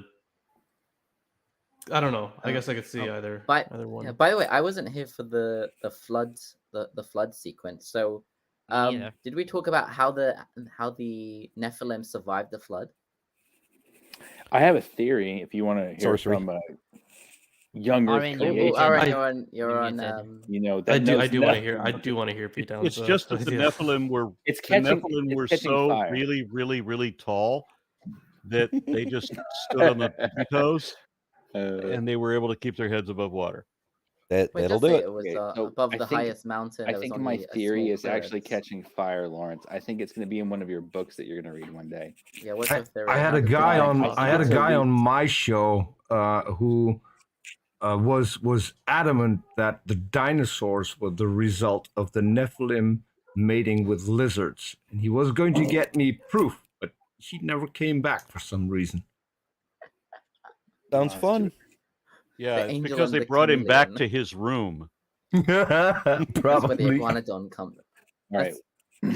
That's where the I think- iguanodon comes from.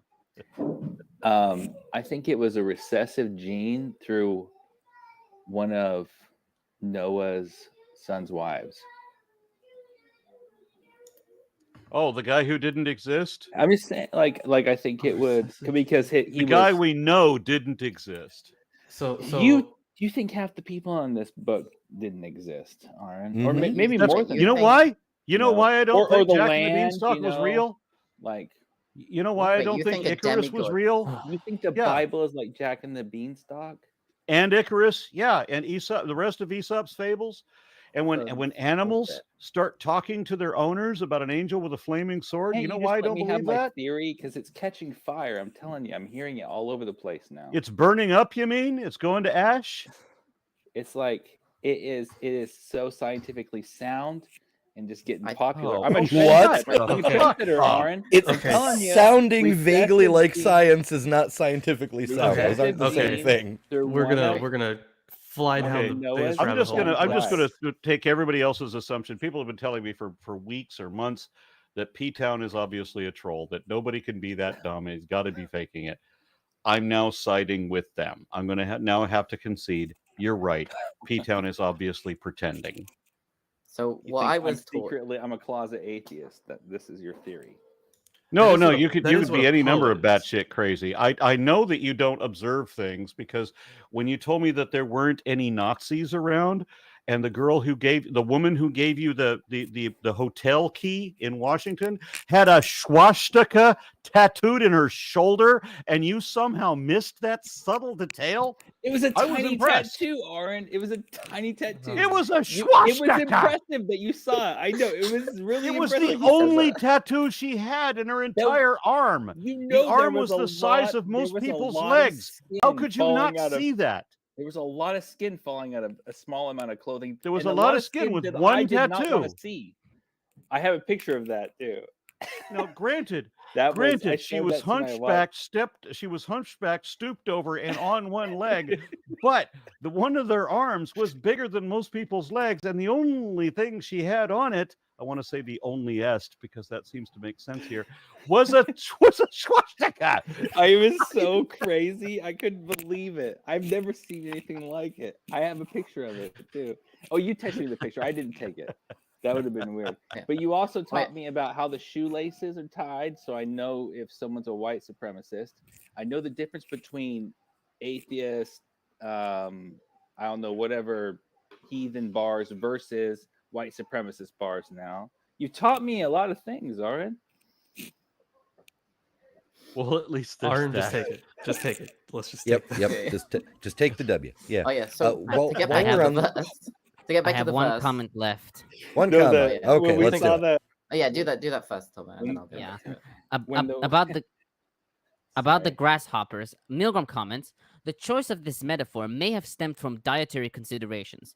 The grasshopper was the smallest edible creature, according to Leviticus 11:22, a hint that this land that devours its settlers, quote unquote, would easily devour them.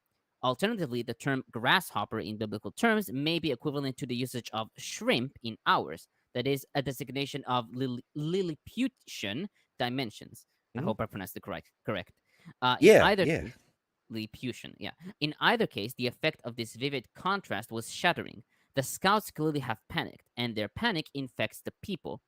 God's reaction is conjectured by the Midrash, Numbers Rabbah 16:11, quote, I take no objection to your saying, we looked like grasshoppers to ourselves, but I take offense when you say, so we must have looked to them.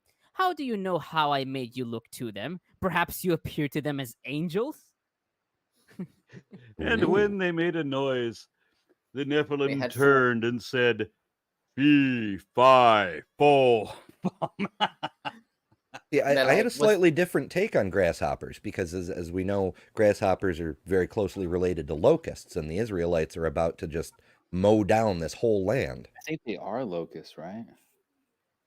Isaac, help me. the Bug's I think Life they're related, theory. right? I think Yeah, they are and- locusts. And God was like, I have no you're idea. actually little fairies. Hey, Arn, can you tell me more about that? Because I don't know. I don't know jack shit about phylogeny. Which one are Look- we talking about? Locusts and grasshoppers, like grasshoppers. this grasshopper analogy, might it relate to locusts? It's just or something? Really it's a big. name. What they're not. Locust is not necessarily a phylogenetic name. It generally applies to grasshoppers, but it's the type of grouping that they do. It's what, like, you know how in the Old Testament they classify things by what they do, not necessarily by what they are. Locust is kind of that.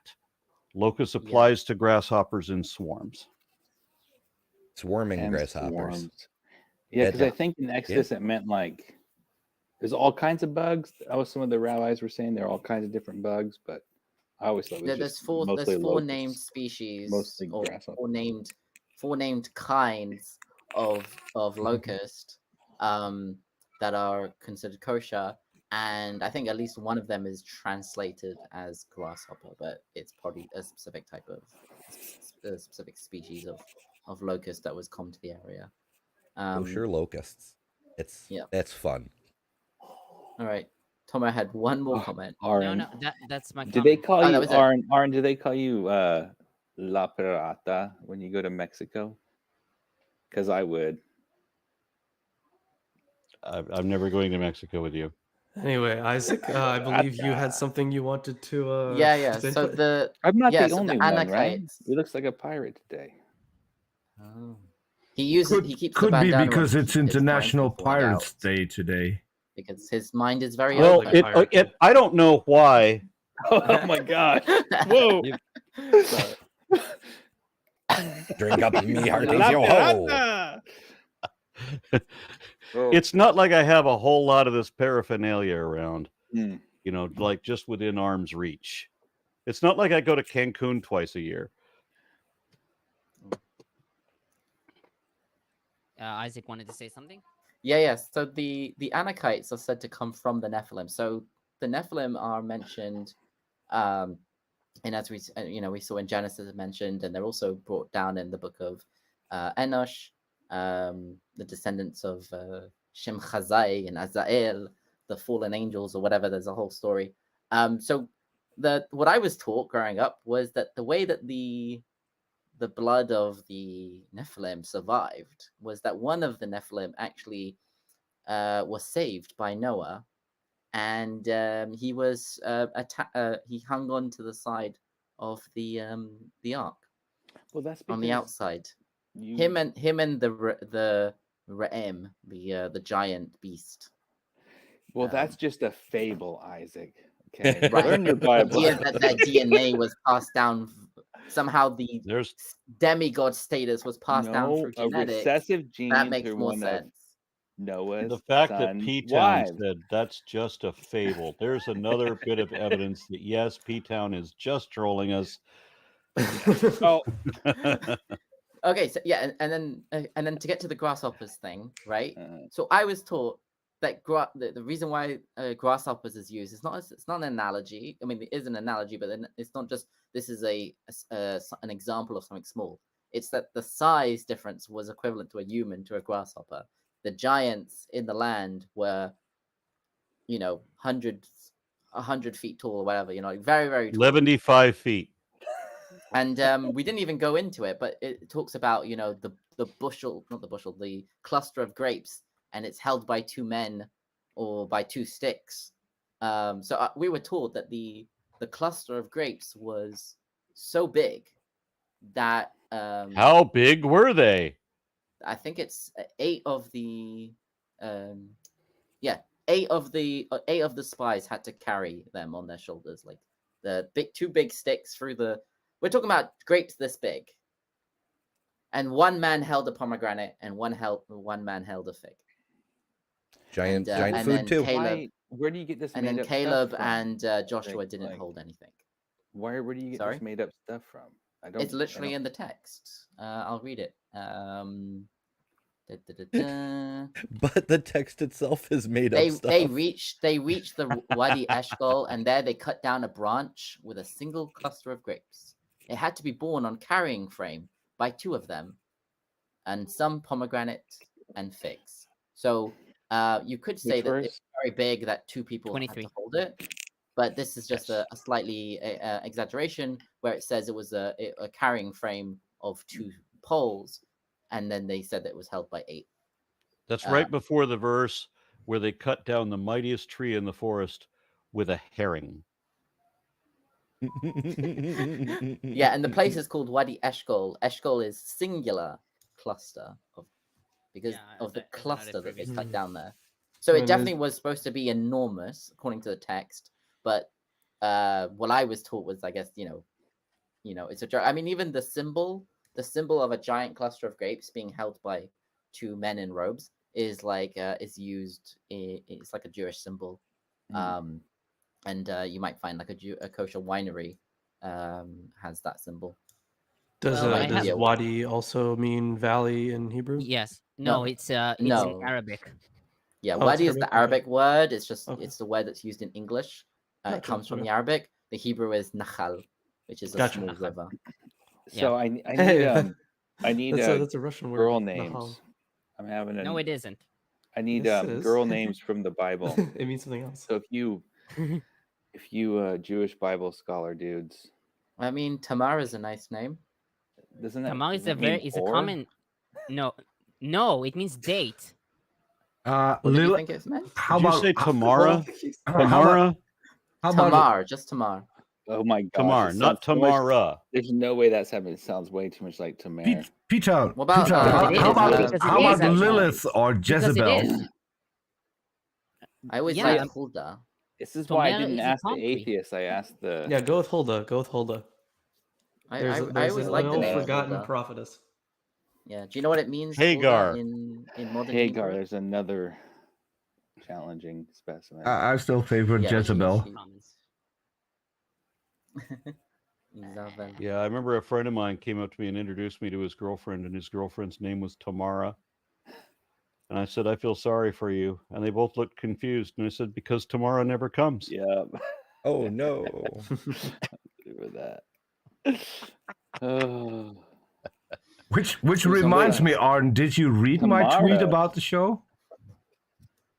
If you did, don't No, I didn't read your fucking Tamara. tweet. don't show I like that. Lilandra. Who's the manager? I'll tell you tomorrow. I'll tell you tomorrow. Okay. Only good example of American comedy. That's true. Oh, that is so real. That yep, you we got didn't invent comedy. I thought we invented most of I think we should everything be. else, I right? Yeah, think we let's- should finish. All right. Yeah, we got 1 minute before the show's over, so figure it out. Oops, Yeah, too late. Check out Lawrence. Lawrence's Discord and all the links attached. Absolutely join the Discord. We have a dope time over there. Yeah. Mostly. I'm there. I got He said one lazily. person. I got one person who was watching Sunday stream, and who I think joined from the line through the automatic thing. Ooh. It was first time on the channel, and I was like, "Come join the Discord." And they Oh, joined. good stuff. Good stuff. Sweet. Yeah, sometimes people are Right. like, yeah, let's do all the things. There Link was is someone in, in London. They were like, "Is there such a thing as the link is in the chat. atheist group in London?" I'm like, "No." Yeah, I have to throw out there that normally we would be doing these shows on Saturday mornings, but my wife has informed me yet again that we are going to have to postpone a Saturday show because NARBC is in the Dallas Fort Worth Metroplex. Anyway, North American Reptile Breeders Conference. My wife and I are now in the reptile breeders category. This is Tomer will know this place better by its other name, Snake Appreciation Day, and so Matt Dillahunty and Arden, who are also snake breeders, are going to be in Dallas, and we are obliged to go hang out with them at NARBC. So won't be able to be here for You need to go to rehab. responsible Arn. things. Don't get Yeah. confused with the Scaly convention. I think it's happening there as well. Yeah, it's not that bad, Tomer. We only have Yes, it is.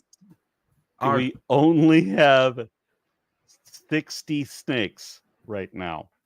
What will happen when you That's a mortgage the lot. house for the 100th snake, Arn? You When leave the funds snakes. stop, when the funds stop, you stop.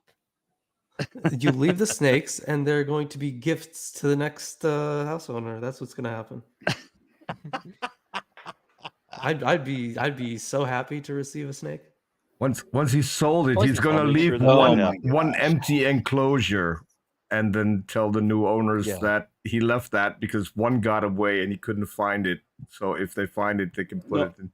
I want to honor Lawrence's request. We are expecting some we're going to breed some ball pythons here in the next couple of months, and we have some Dominican red mountain boas that are quite lovely, and we're going to have some of those in the next few months, and there's a couple of others. I think I would love to send you Lawrence a baby snake. Man, that would be pretty cool. I do really want a snake. I'd have to like buy all of the stuff for it. So I'll let you know. I don't know Okay. exactly what the cost of everything is, but I'll look into it. Yeah, All right, I'm not we'll, allowed we'll to- help you out there as much as we can on advice and everything, and that type of enclosures and everything. If we send you a Dominican red mountain boa, they have high humidity requirements, so that gets a little tricky. Hey, Yeah. Lawrence, There are- you can name the snake Heretic. I could, but what is the Maybe I think you should- Arnold. I think you should save that for an insect. Like I think That's I my heretic. should. That's funny. I think You actually, I it's think I'd catching probably, on, isn't it? Kind I of. think I'd name it Nehushtan. That's what I'd do.